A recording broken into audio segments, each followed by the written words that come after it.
Well, thank you, Mike, for that kind introduction. You're hired.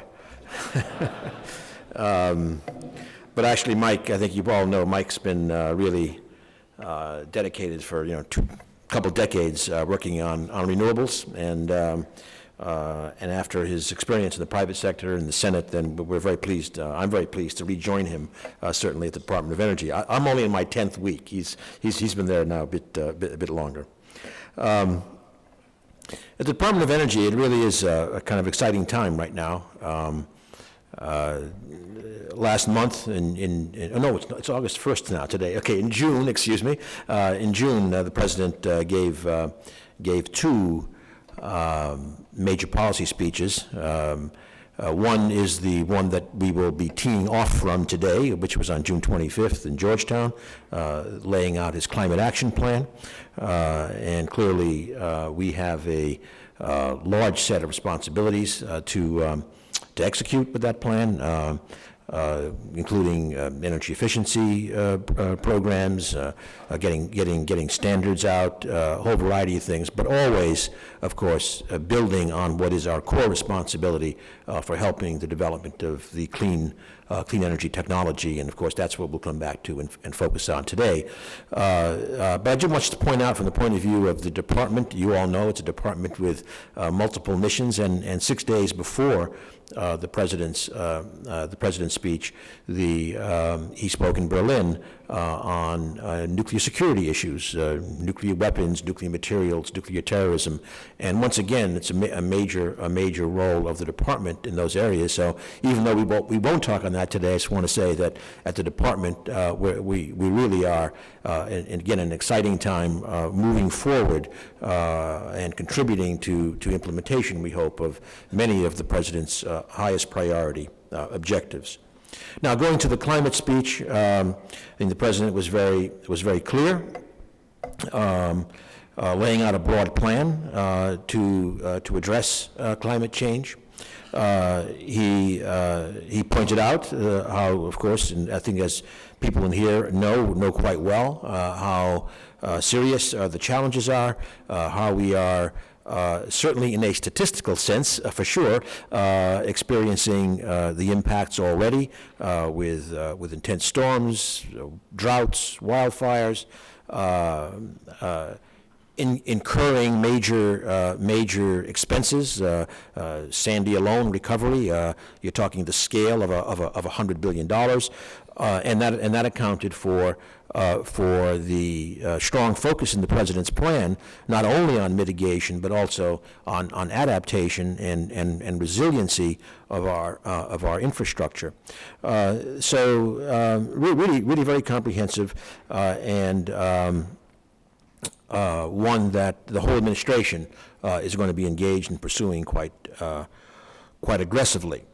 Now, given the platform, if you like, of the need to address and reduce greenhouse gas emissions, let me just say a few words kind of more generally before we come down to discussing more about biomass and biofuels activities.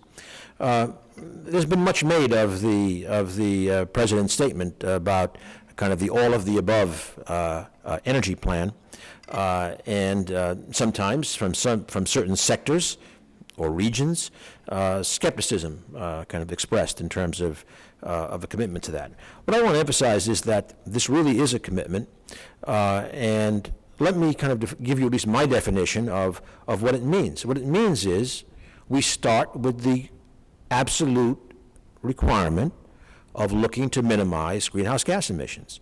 Given that, what all of the above means is that we have to pursue the science and the technology solutions so that all of our resources can be enabled as marketplace competitors in a low-carbon world. So for coal, that obviously means, for example, carbon capture and sequestration as an important issue, and nuclear, et cetera. And what I would say is that if one looks at the record across the space of low-carbon options, I think this administration has, walked the talk. Frankly, after many years of the talk being talked. So if you take coal, for example, the fact is $6 billion was put on the table to pursue large-scale demonstration projects, which are now coming to fruition. If you look at nuclear, major loan guarantee to see if first-mover plants can work, and of course, a very, very strong emphasis on efficiency and renewables. Indeed, the president's budget proposal, not quite treated in the same way in the Congress, but the budget proposal, in fact, proposed a $1 billion increase in the energy efficiency and renewables budget. So really, a kind of across the board, a very strong commitment to the all of the above that we need. We need to use every arrow in the quiver. We have to recognize that there are different regional solutions. Different parts of the country, different parts of the world have very different conditions in terms of energy resources, energy needs, be those conventional resources or renewable resources.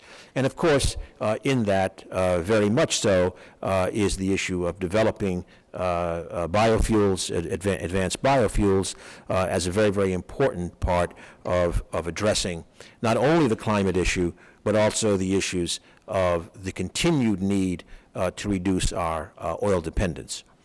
Now, in that all of the above, and oil, of course, part of it is recognizing that with our unconventional oil and gas resources, we've had significant increase in production over these last years. But what I want to emphasize is, even as we do produce more oil domestically, and that's been true over the last 4 years running, it in no way diminishes the objective of reducing oil dependence.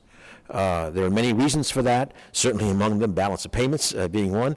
$1 billion a day of exported dollars for imported oil was something that we needed to diminish, and we are, and we'll do more so as we develop additional alternative fuels, as we will discuss today. Before I go there, though, I just want to add one more point in terms of what's been happening in the last years. And I'm not claiming that, the Department of Energy was responsible for all of this or anything, but just the ground truth of these last years. If you look at some of the what's happened in terms of cost reduction as we have, and also deployment, as we have invested across the board, across the innovation chain, from basic science to various deployment activities, it's really quite remarkable. If you look at wind, onshore wind, in a period of decades, costs have come down a factor of 10. We're talking, 6 cent costs in good wind locations. Deployment up by 10, factor of 10 in 1 decade. Solar PV modules, cost down by a factor of 10 in 6 years. Deployment up by a factor of 10 in 6 years. LEDs, cost down a factor of 10 in 5 years. Deployment up by a factor of 10 in 3 years. Batteries for electric vehicles, a 2x drop in cost in 5 years, and deployment up 10x in 2 years.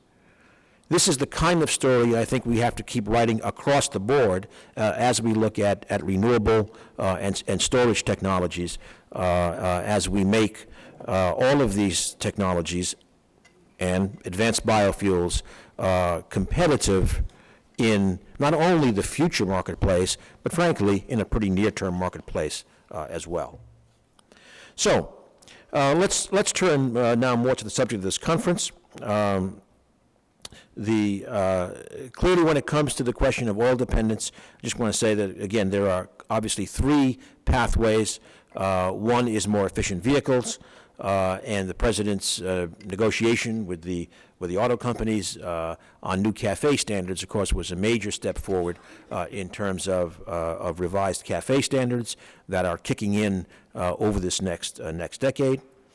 In 2011, the department did a so-called quadrennial technology review. The lead recommendation there was an increased emphasis on vehicle electrification, and that's been, again, and I just indicated some of the progress out there in the marketplace, major thrust. But then, of course, the third alternative is, in reducing oil dependence, is, again, alternative fuels.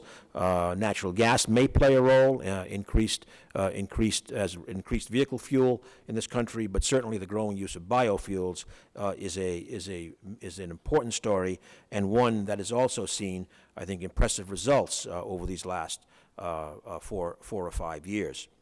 The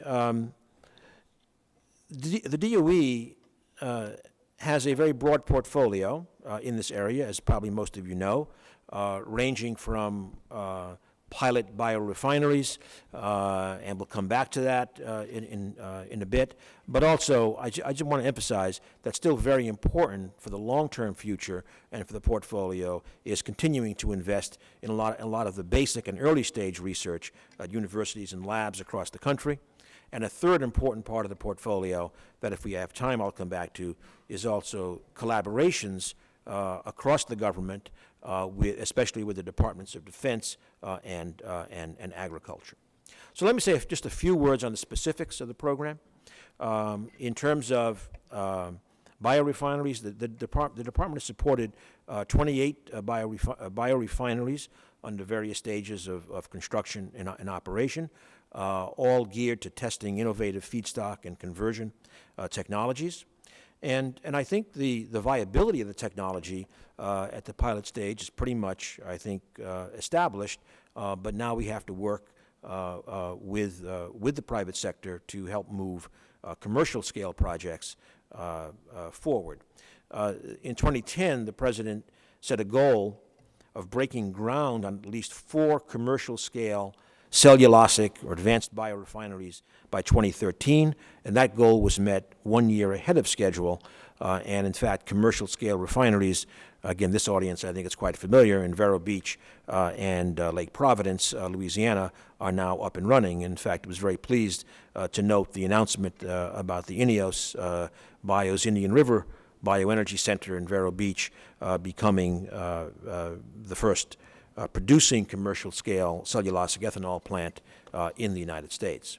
So I think as a whole, this portfolio of biorefinery investments is helping to move forward about 100 million gallons per year of advanced biofuels. But again, that's one part of the portfolio. There's also the basic science. And as an example, many of you know in 2009, this rather novel program, so the program I was describing is out of the Renewable Energy Office, but we also have this relatively new office, 2009, ARPA-E, modeled in its processes after the semi-legendary ARPA or DARPA at the Department of Defense.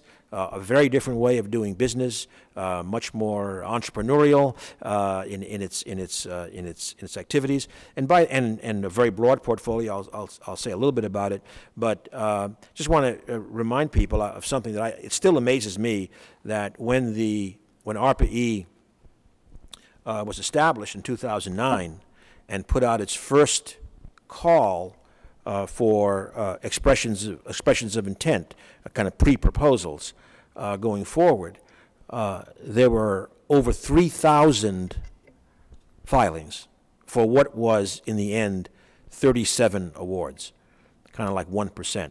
And I think the important thing to me is the program has grown, et cetera. Our other programs are, of course, also vital, but I think that there remains an incredible, still, untapped amount of innovation talent in this country, and I think that, frankly, we are still really underinvesting in the technology development that we need for this future low carbon economy.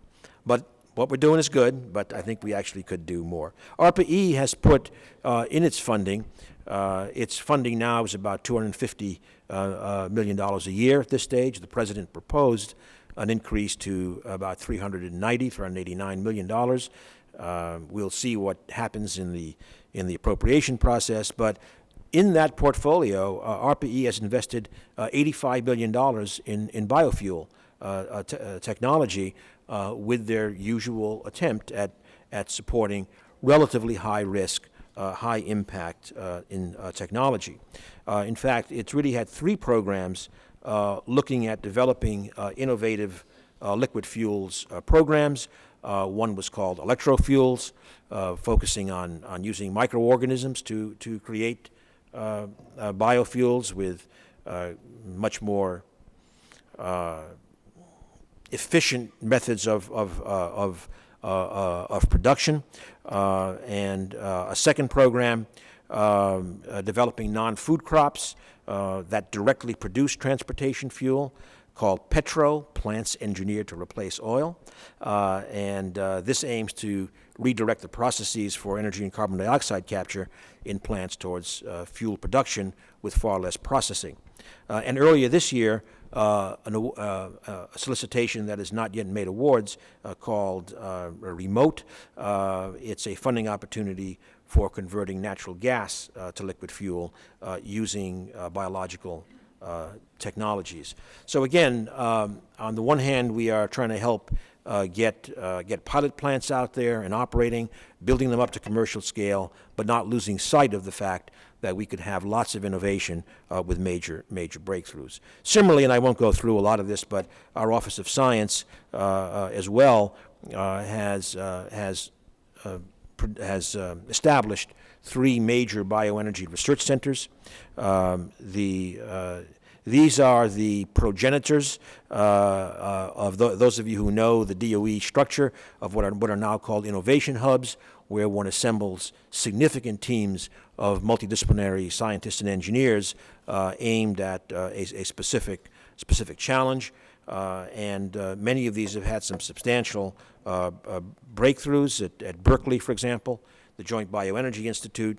There's early stage, but proof of concept for microbial production of drop-in biofuels, and you all know what that would mean in terms of matching into the current infrastructure. I'll just mention one other, the Bioenergy Science Center at Oak Ridge, BESC, and I emphasize that because one of their breakthroughs was identification of a bacterium that makes soluble biomass without any pretreatment. And the important thing for us now is that with this center, BESC, there's now officially a new bacterium called C. beskyii, BESC II, and so we are kind of now part of the lexicon of all of these organisms. Actually, the third one I'll mention is in Great Lakes, and that center is really focused on biomass sustainability, so a somewhat different focus.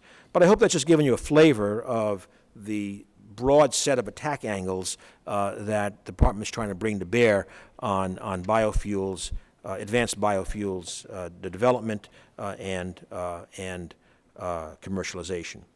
A couple of new things we can kind of announce now is that we are announcing, and there'll be a release on this, $22 million in new investments for cost-competitive algae fuels and streamline the biomass feedstock supply chain. And secondly, this actually includes 4 projects in California, Hawaii, and New Mexico aimed at breaking down technical barriers and accelerating the development of affordable algal biofuels. We also will be announcing a $6 million program, a project in Columbus, Ohio, FDC Enterprise, to reduce harvesting, handling, and pre-processing costs across the feedstock supply chain. So I can assure you that we will continue to invest in new projects, again, at all stages of the innovation chain. I mentioned earlier, and I won't say too much, that we also think it's very important to collaborate with agriculture and with defense. Secretary Vilsack, I understand, spoke here this morning, and I can say that in several meetings with him, he is, and I'm sure it became apparent, very, very committed to developing biomass opportunities, biofuels, and I must say with a very, very strong emphasis on the importance that it means to developing rural and agricultural economic opportunities. And so we've been working together for some years now with over 125 projects over a decade and nearly $200 million of shared funding. I also noted that Sapphire Energy repaid their loan guarantee, their $54 million loan guarantee to the Department of Agriculture, but also note that the DOE for Sapphire provided a $50 million grant to move the project along. And that, of course, complemented the private sector funding, and Sapphire Energy's biorefinery seems to be on track for commercial scale in about 5 years. DOD, of course, a very important role as a huge consumer of fuel, and of course, Secretary Mabus in particular has been a great champion of developing drop-in fuels from biomass. So I'm not going to go on. I think my goal was to give you kind of a high-level view of where we are with the President's Climate Action Plan, its breadth, certainly the importance that we all attach to implementing it. As you know, the President stated in his remarks that we would certainly like to, and it's important that the administration and the Congress work together to advance a program. For the moment, the President's plan focused on administrative actions that we can accomplish over these next 3 years in the absence of new statutory authorities. But it's an extensive program, and as I said, it will range over efficiency, innovation around today's technologies for lower emissions, and the transformational opportunities such as those with biofuels, advanced biofuels, cellulosic biofuels, that we think is going to be an important part of the fuel mix as we go forward. So I want to thank you all for your attention, your patience, and most especially for the work you're doing to advance us in this important direction. Thank you.